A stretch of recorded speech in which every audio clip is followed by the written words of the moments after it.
Balance ton sport, le MAG. Balance ton sport, le MAG, avec ce matin Thibaut Petit. Bonjour. Bonjour. Merci d'être avec nous. Fribourg en forme olympique, mon cher Léo de Garrigue. Et on va parler de la saison dernière. Le club de basket fribourgeois a réussi le triplé en remportant le championnat, la coupe et la coupe de la Ligue. Son entraîneur Thibaut Petit est sur le plateau ce matin pour revenir sur cette saga de succès. Ça fait super plaisir. Merci d'être là avec nous ce matin. Thibaut Petit, la saison en championnat a très bien commencé pour vous avec 2 victoires. En Ligue des Champions, donc en Coupe d'Europe, vous avez été éliminé par Benfica, puis reversé au 2e échelon en FIBA Europe Cup. Comment est-ce que vous analysez d'abord ce début de saison ? Intéressant parce qu'on a un groupe qui vit relativement bien sur ce début de saison et puis qui évolue suite à l'une ou l'autre défaite que nous avons connue sur la BCL, donc la Ligue des Champions. Mais on grandit et je sens un groupe qui a encore pas mal de marge.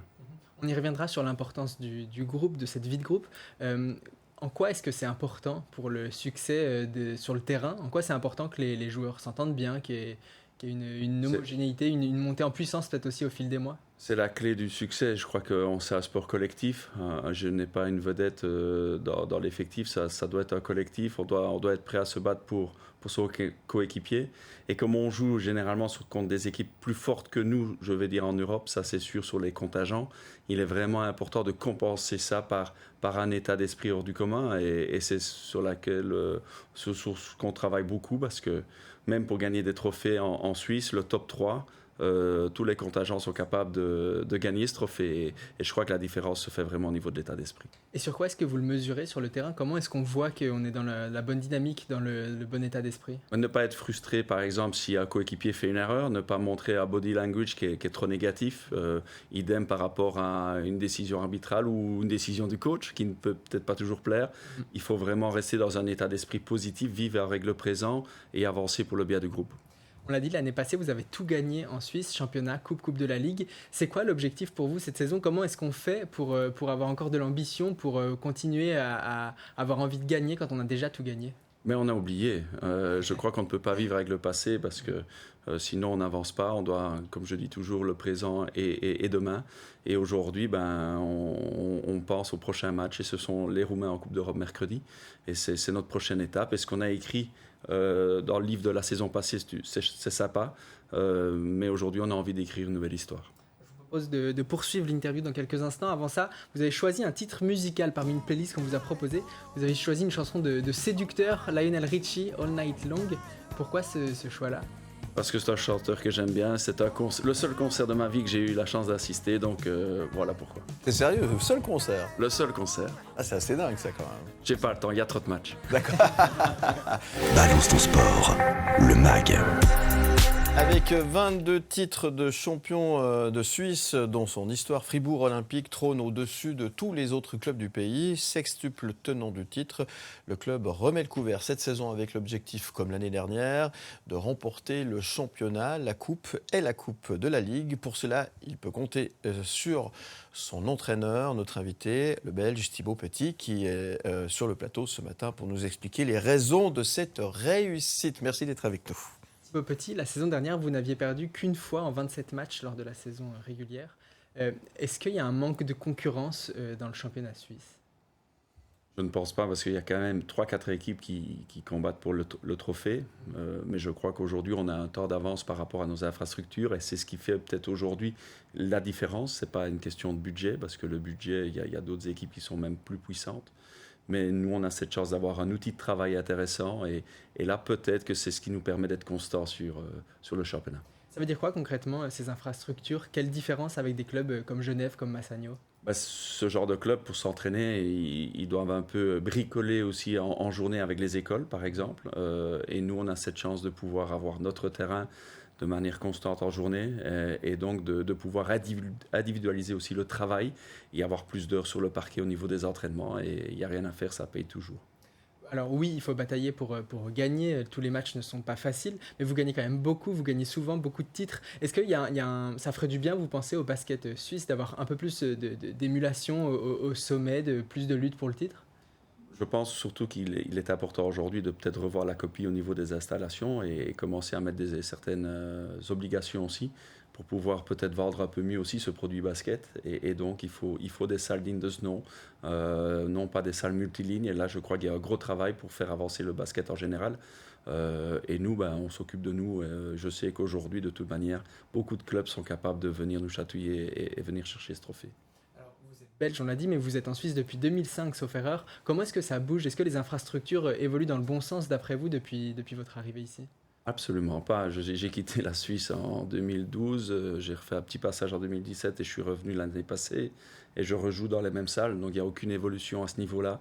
Je pense qu'en tout cas le jour J, le jour des matchs, il est grand temps d'avoir dans toutes les salles rien qu'un parquet basket pour aussi vendre ce produit à la télé.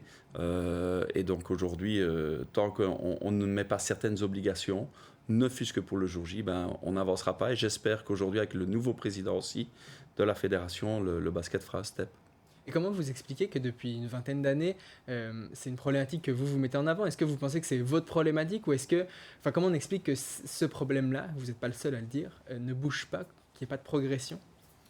Écoutez, je pense que c'est à un moment donné, il faut mettre des obligations, il faut les prévoir. Il faut peut-être dire qu'à partir de 2030, tant que si les clubs ne sont pas avec une certaine installation, ils ne peuvent pas peut-être rejouer et être prêts à jouer une saison peut-être avec 6 clubs. Maintenant, j'ai envie d'être très positif parce que j'entends aussi que Nyon va avoir sa nouvelle salle, Lugano a sa nouvelle salle aussi dans 2 ans. Donc il y a des clubs qui bougent et ça c'est excellent. J'entends aussi que Genève, il y a un projet de salle. Donc voilà, je crois aussi qu'il ne faut pas voir tout en noir. Il y a des clubs et des cantons et des villes qui ont envie d'avancer avec le basketball. Vous avez débarqué à Fribourg à l'été 2023, vous avez une saison dans les jambes avec un groupe qui n'a pas tant bougé que ça cet été. Comment est-ce que ça aide de commencer une saison avec un groupe qui se ressemble, qui se connaît? On l'a dit tout à l'heure, l'ambiance de groupe est importante pour les résultats sur le terrain. C'est important de garder le même socle de joueurs. Oui, c'est intéressant parce qu'il n'y a rien à faire, on apprend à se connaître de semaine en semaine et puis on a chacun des réactions dans la difficulté qui sont un peu différentes, ce qui me permet d'éviter peut-être l'un ou l'autre souci. Maintenant, attention à la routine, c'est toujours aussi ça le danger. Ramener du sang nouveau, ça fait du bien aussi. Ce qu'on a quand même fait, on a quand même importé 30% de nouveaux joueurs et donc je crois qu'aujourd'hui la balance est intéressante pour le Fribourg Olympique. Vous avez un des gros enjeux pour vous, c'est les déplacements. Vous avez des matchs tous les 3 jours, Coupe d'Europe comprise. C'est un gros enjeu, j'imagine, pour vous. C'est aussi une source de nouveauté pour les joueurs d'aller disputer ces Coupes d'Europe. C'est à la fois de la fatigue, mais aussi de la nouveauté. Mentalement, ça fait du bien, cette fraîcheur, un peu d'un nouveau défi aussi. Il fallait, on se met en difficulté par rapport au championnat national, c'est une certitude, mais c'est comme ça aussi qu'on arrive à garder une certaine ossature. Et donc maintenant, on ne se plaint pas, on profite et on va apprendre. Et puis si on est battu, on sera encore plus fort derrière.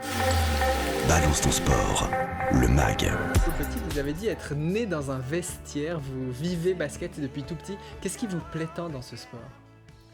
Au départ, le jeu en lui-même, évidemment. Et puis derrière ça, ce qui m'a plu très vite dans le métier du coaching, c'est le partage, c'est le management. Et puis c'est un métier où chaque jour est différent, il n'y a pas de vérité non plus, donc la remise en question est en permanence là. Et voilà, c'est ce que j'aime en fait. Vous auriez pu manager une équipe de foot ou de hockey, pourquoi le basket en particulier? Qu'est-ce qu'il a de spécifique ce Ça, je pense que c'est un peu le terreau, évidemment. Je suis né dans un père basketteur et donc dès le départ j'ai été dans une salle de basket. Après, j'aurais pu, avec le football aussi, en Belgique, qui est très populaire, mais c'est le basket que j'ai choisi. Je crois que j'aime la chaleur de la salle. Quand vous êtes arrivé en Suisse, vous avez, je crois, coaché une équipe féminine pour commencer. Vous avez toujours coaché des équipes féminines et masculines avec un attrait pour cette mixité aussi. Vous dites que c'est différent de coacher une équipe féminine et une équipe masculine. Qu'est-ce qui change dans le quotidien? Justement, c'est peut-être un peu au niveau du management. Le management d'une équipe féminine est un peu différent. Maintenant, l'aspect tactique, non. Maintenant, c'est sûr que le basket masculin est beaucoup plus athlétique, plus aérien, qu'on a moins dans le basket féminin. Mais on a peut-être un peu plus de précision aussi. Donc, moi j'aime me remettre aussi en difficulté après quelques années de repartir vers le féminin ou le masculin parce que c'est une remise en question et j'aime ça parce que j'ai commencé jeune. Donc, il faut aussi pouvoir, je pense, avoir un peu plus d'arc à son arc. Après Fribourg Olympique, ça pourrait vous intéresser de reprendre une équipe féminine? Ah oui, totalement. Je ne fais pas du tout une croix là-dessus, au contraire. Mais c'est vrai que sur le basket féminin, j'ai eu la chance d'être vraiment sur le tout haut niveau. Mais c'est sûr que c'est un endroit que je peux y retourner, oui. On m'a dit que vous étiez un coach très humain, très proche de vos joueurs, avec toujours une disponibilité pour l'échange, la discussion. Ça rejoint un peu ce qu'on disait au début, dans l'importance de la cohésion de groupe. En quoi c'est essentiel, cette notion-là de disponibilité, d'écoute de votre joueur et de l'humain aussi qu'il y a derrière? C'est mon plaisir. Voilà, moi j'ai besoin d'être heureux au travail et pour être heureux, j'ai besoin d'être dans l'échange, de comprendre, d'avancer, même dans les moments difficiles et pas tirer à boulet rouge sur un athlète ou une joueuse. Donc voilà, moi j'ai retrouvé mon équilibre aujourd'hui là-dedans et c'est vrai que l'humain pour moi est le point numéro 1. Pour conclure, vous êtes belge, vous avez débarqué en Suisse en 2005. Quand on entraîne des équipes de basket, est-ce qu'il y a eu un choc culturel pour vous en débarquant de Belgique en arrivant en Suisse? Non, parce que le basket belge était aussi un peu à l'image du basket suisse il y a quelques années. Il y a simplement les infrastructures qui ont évolué, mais pour le reste, non. Puis la qualité de vie en Suisse, on s'y fait vite. Hein. Merci. Les frites vous manquent pas trop? Absolument. Préférez la fondue ou... Ah, aujourd'hui, je suis plutôt fondu. En gruyère. En gruyère, c'est bien de le spécifier. Merci en tous les cas. Merci Thibaut Petit, très belle saison à vous. Votre prochain match, on le rappelle, c'est mercredi à Fribourg face aux Roumains de Constanta, avec l'objectif d'une victoire en FIBA Europe Cup. Merci. Exactement.